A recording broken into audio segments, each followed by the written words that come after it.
There's this story that my mom used to tell me. When I was a kid, she held me up to a telescope to show me the stars. I'd been born under an open sky 2 years prior. It was only fair, that space. And I got better acquainted. She showed me constellations like Ursa Major, Orga, and Orion, and the moon, of course. Finally, she set the telescope to one specific point, Jupiter. Then I started screaming. I went from warm and cuddly to panicked hell-screaming mini beast at the drop of a hat. Mom never figured out why, and for many years, neither did I. It's like he saw a boogeyman, she says whenever she tells the story. Or maybe he just didn't understand what he was looking at. All that mystery can be scary. My dad jokingly says that this telescope was the cause for my interest in geology. Better to look down than up, he figured. I never thought of it that way, but he had a point. Personally, I think I've always liked to understand the fundamental puzzle pieces that makes this world live and breathe. That's what geology is to me, an understanding of our home, like knowing the foundations of your house. So yeah, I'm a geologist. I got my degree at MSU, got a master's degree in Norway, and got an entry-level job at a government agency up in Reston, Virginia. By 2013, I was well on my way to earthquake-proofing my life and personal economy. Things were pretty sweet, but there were a few caveats. First, I was desperately lonely, and second, I hadn't used a telescope since that fateful day when I was 2 years old. But that changed in March 2013. I'd just turned 24. I'd kinda started dating this girl, Lynn. We'd only been out twice, but I had a good feeling about the third date. She was an intensely outdoorsy kind of person. She had all kinds of breathing fabric clothes, super hydro whatever water flask, and she tracked everything about her life on her ergonomic hyper-digital buzzword watch with the accompanying monthly subscription app. It was all a bit much, and I couldn't keep up with her in any sense of the word. But she somehow tolerated me, and that was all that mattered. We'd been hiking all day. Lynn had been hinting at a surprise at the end of the road. It was already getting too dark to turn around, so I figured we might be sharing a tent. She hadn't told me to bring my own. As we got to the top of a hill, I realized I'd been an idiot.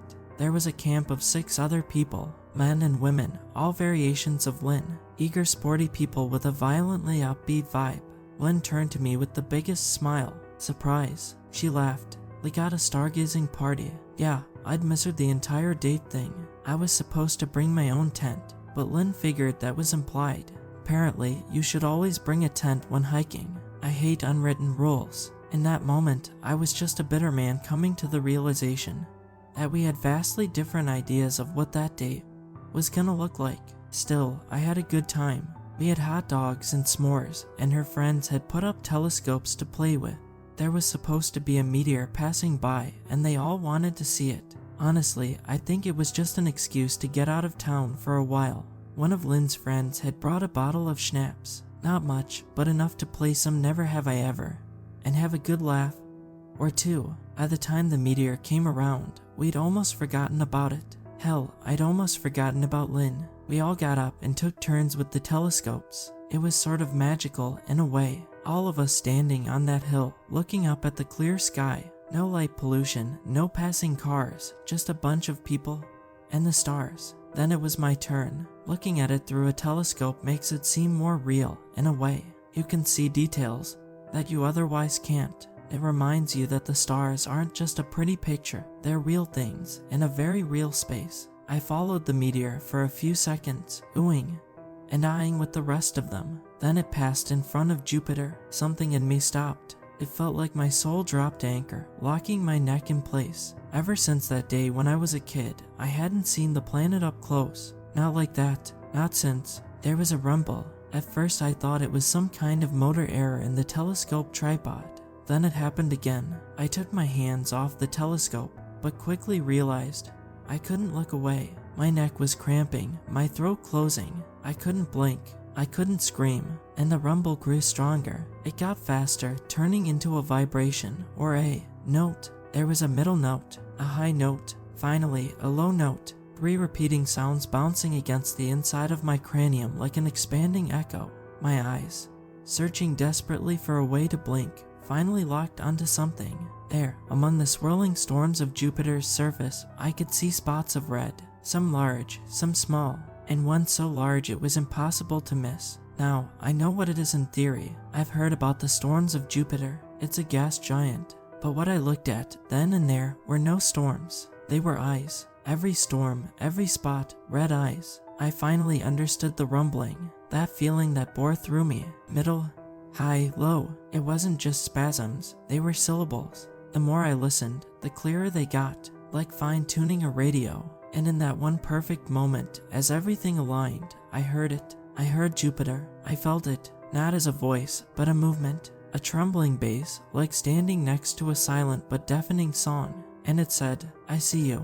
For the other stargazers, it looked like I had a seizure. Lynn later described how I took one look through the telescope and immediately started shaking. She offered to get my coat, which I left by the campfire. When I finally pried myself loose from the telescope, all I could do was froth at the mouth and screech the same 3 tones over and over. But they didn't understand. How could they? Middle, high, low. I see you. I see you. I was only out for a couple of minutes. The circle of friends looked down at me, trying to figure out how bad the damages were. They'd fetched their first aid kits and Lynn's satellite phone. Prior to me waking up, they'd been arguing whether to call someone. They could also follow the blue tape on the trees, which would lead to a ranger station. Luckily, I woke up just in time to stop them. "I'm fine," I gasped. "Really? I don't know what the hell that was." "That's epilepsy," one of them said. "My cousin has it." "No, that's blood sugar," said another. "Guaranteed."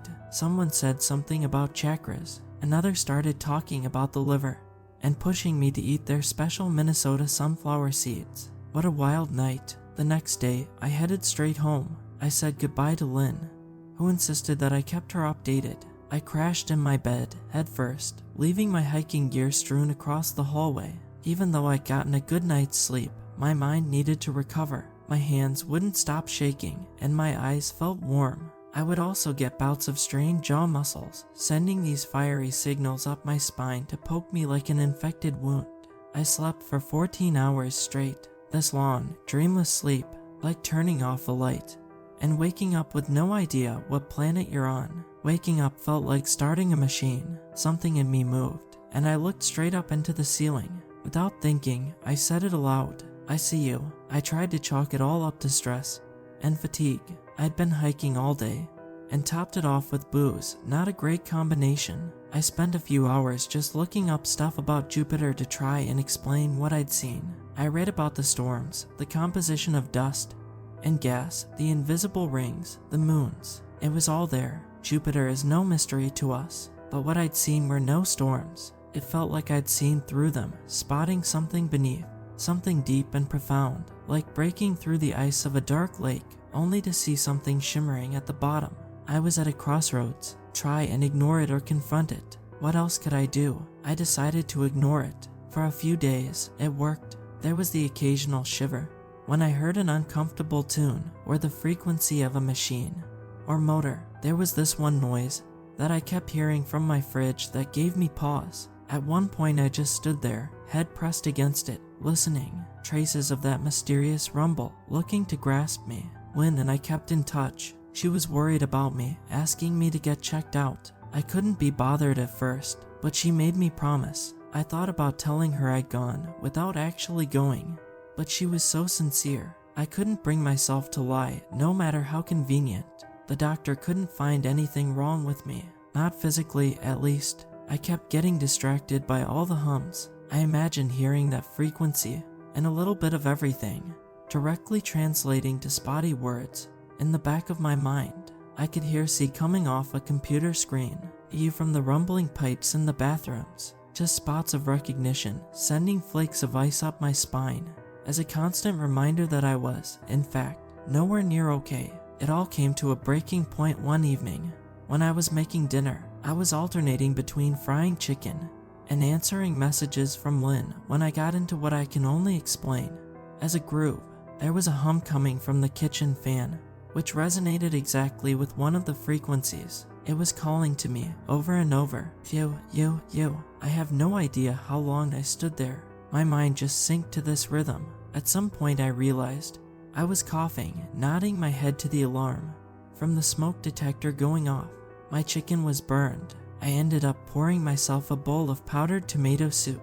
And even then, as I stirred it with my spoon, I imagined the storms on Jupiter, the red swirls, hiding in unfathomable chaos. I watched it spin round and round and round again, and the longer I looked, I could feel the eye coming closer. My hands cramped, locking the plate in my hands. I could feel a rumble boiling in my stomach, like a volcano about to erupt. 3 familiar notes, translating into an immediate, marrow-curdling screech. I see you. I threw the plate across the room. It shattered, and the red droplets spread across my egg-white wall, swirling dots, dancing like distant Jupiter storms. The hum in me faded into a steady stream of whispers, whispers that eagerly reminded that I was, unquestionably, seen. For the next few nights, it just got worse. I prayed for a dreamless sleep, but it wouldn't come. Instead, I kept finding myself carried off into the void, coming face to face with an eye the size of continents. Chemical storms that could strip the skin from my bones, leaving only thoughts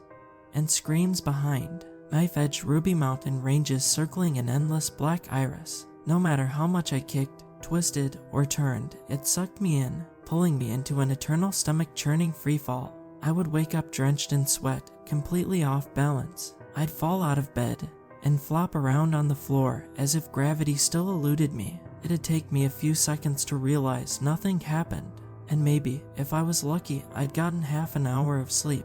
I gave up. I told Lynn all about it, begging for help. She came over within the hour, drove me to the hospital, all that. Hell, I don't remember filling out a single form. She made sure they called my emergency contact and updated the doctor on what'd been going on. She was unstoppable. I tried not to look and listen too much, and my mind was reeling from a lack of sleep. I have vague recollections of hallways and blurred faces. By then, I could feel the rumbling everywhere. Every electrical outlet, every fluorescent light. I could feel it in the texture of my rubber soles dragging across the white linoleum floor. It wasn't letting up. The only clear memory I have is of staring into the eyes of a doctor as I had a moment of clarity. He looked at me like I'd slapped him. "Good," he said. "Then your eyes are working." What? You can see me, right? He took down a few notes and checked my eyes. "You said so, just now. They kept me overnight for observation." My mom came by with some supplies and words of encouragement. She stroked my head and made sure I always had a glass of water on hand. Whenever my fever-like rants and seizures would start, she was there to calm me down. Well, to the best of her ability. At that point, I was so far gone that I couldn't even explain it to her. It was just this constant assault on my senses, like my brain was swollen with voices. Then, at some point, it stopped. I remember it clearly. Mom had opened a window overlooking the parking lot, and I had a clear view of the night, distant stars making their way across the sky. After shivering constantly for days, the relaxation I experienced was indescribable, euphoric. This warm, enveloping feeling spread all throughout my body, like becoming a comfort blanket. Mom stroked my hair. "You always liked that," she said. "Remember, you used to sleep with the window open." I don't remember that. No stuffed animals or night lights, just an open window. Anything else, and we'd get a nasty tantrum. She sat with me for a while before she got up to use the restroom. When she got to the door, she turned back to me. "You know, the night when you were born, we never thought you'd make it," she said. "It was all a mess. The car broke down. Your dad thought we could cut through a field to make it to the hospital on foot." "I know," I sighed. "I was born in a field. The paramedics found us," she continued. "If it hadn't been for the bright night and the stars, they never would have. It saved your life." I looked out the window. There was something strangely comforting about that vast darkness now, that it didn't fry my nerves. Like a dark sea where you can imagine the waves. "We thought you wouldn't make it, but as soon as we heard them, we knew you'd be okay." A primal thought swam to the front of my mind. A vague feeling of people around me, being naked and cold in an open field, hands grasping me, a voice far above whispering, "Don't worry, kid," a breath that lasts for a lifetime. "I see you." The next morning, I was discharged. My nerves had calmed, and I'd gotten a prescription for seizure medication. I was rolled out of the main entrance, where Lynn met up with us. It wasn't the kind of introduction I planned on doing that day, but that time was as good as any. Mom had her promise to take me home, and Lynn was happy to help. We started to drive, and I immediately felt something strange, a tinge of something cold, like a snowflake hitting an open wound. "Do we need to stop?" she asked. "Are you okay?" "No, just wait." As I looked around, the feeling shifted, and at one specific point, it disappeared. It just disappeared. I followed the direction with my finger, pointing at something in the distance. "Can we go, there?" I asked. "Right there, that way, the highway." "Sure, yeah." "To where?" "No clue." Lynn pondered it for a sec, then nodded. "Highway it is." We followed it for hours, and turned the day into a road trip. We crossed the state line into West Virginia somewhere in the afternoon, and Lynn didn't seem to mind. She made an adventure out of it. Between my spontaneous bouts of nausea and confusion, I enjoyed her company, not to mention the snacks she got us. As the sky started to darken, I figured she'd have us turn around or look for a motel. But no, she kept going. I could feel the point in the distance shift faster and faster. We were getting closer. There was something there, something that made the shaking fade and clarity return, a piece of me settling back to where it ought to be. We ended up going down a long gravel road. Every twist and turn came suddenly, forcing us to crawl at a snail's pace. Lynn didn't seem to mind though. She'd put on some John Denver and had her own little sing-along. "You don't have to do this," I said. "We could be here all night." "That's okay," she smiled. "You sure? A fourth date is a fourth date. I'm sure you've had better. I've had worse." As the gravel road turned to dirt and came to a stop, I could feel we were getting close. I tried to explain it, but I couldn't find the words. It was like a spot of nothing, growing bigger. If I could just get there, I had this aching feeling that everything would, in one way or another, turn out okay. Lynn stopped to get her hiking pack, and that was that. Off we went. They wandered through the wild forest. There were no trails, no leads. It was just us, and a vague sense of direction. Lynn didn't seem to mind. She had both a compass, satellite phone, and all kinds of tools. 2 hours of dark nothing, and suddenly light. It was almost midnight by then. A starlit sky opened. As we stepped onto the top of a short ridge overlooking a lake, I could see almost all the way around it from there. In the distance, I spotted a few boats. Fishermen. It was all quiet. No matter the direction I looked, it was all just quiet. I looked at Lynn and laughed. I was so relieved that I couldn't express it. Like a muscle knot untying itself, or a massive headache just melting away, like putting a soothing balm on my soul. I gave her a big hug, and she returned it in kind. I don't know why, but this is it. I smiled. This is it. The spot. I think we're in, Greenbrier County. That's someplace special to you. Never been here before. Well then, I sat down and took in the scene. No humming, no whispers, no cold creeping along my spine, just the silent night, and distant lights from stars, and fishermen. "You want some soup?" Lynn asked. "I got a thermos." "When did you?" "Got it in my pack." She smiled. "Want some?" "Yeah." I nodded. "That'd be great." She poured me a cup and handed it over. My eyes drifted upwards. Something red moving across the sky. I shook my head and turned away. My pulse started beating, and I dropped my cup of soup. I tapped the side of my head as if trying to realign an antenna. Lynn put a hand on my shoulder. "You okay?" The red in the sky, the red eye, I could feel it. I scrunched my face as hard as I could, telling myself it was all gonna pass, telling myself it was over. I'd won, and this was just an aftershock. Then, Lynn spoke up. "Is that a plane?" She saw it too. I looked back at Lynn, seeing a red gleam in her eyes, a reflection of what loomed overhead. The joy faded from her. She could feel it too. Something was wrong. A reflex in me made me look up. A stupid, inane little reflex. A red swirl in the distant sky, a sailing star, long out of reach. My breath grew shallow as I realized I couldn't look away. Everything else faded as my sight was slowly swallowed by that distant vision. "Lynn," I called out, waving my hands behind me. Don't let it take." I felt her fingers brush against mine as the rumbling began, but this time it was different. It was a pulse so powerful that my left eardrum immediately burst, leaving me screaming like a child on the ground. It burned me to my core, wrapping itself around my spine and squeezing, forcing these guttural sounds up through my esophagus. Somewhere far away, I could feel Lynn shaking me, but all I could focus on was that red dot in the sky. It resonated with me. With my every pulse, it pulsed back. Our duet, our signal. I choked on my lungs, spitting up single syllables like a hiccup. I see you. It grew faster and faster, turning from 3 syllables to 2, and gradually just a sound. I see you, until finally all that remained was a single word. The name, the signal, the thing. Yo, yo, yo. And with every beat of my heart, the thing in the sky started to turn. I could hear Lynn in the distance, as through a pane of thick glass. I heard her worry, screaming, fumbling to connect her satellite phone, only to be met with a pulsing static. She tried dragging me away, but was shocked with a burst of static electricity. Every hair on my body stood at attention, reaching for the stars, letting every little breeze cut right through me. The red thing grew bigger. That something, a dust particle of the infinite, heading our way. It was a matter of minutes. Using a rope from her pack, Lynn managed to get a lasso hold of my legs. She dragged me away, but it was too late. It was like my nightmares, something distant, and red growing bigger, swallowing everything. Yo, yo, yo. In the moment of impact, something burst inside me. I coughed up something black and viscous. Perhaps it was the connection that tied me to this thing to begin with.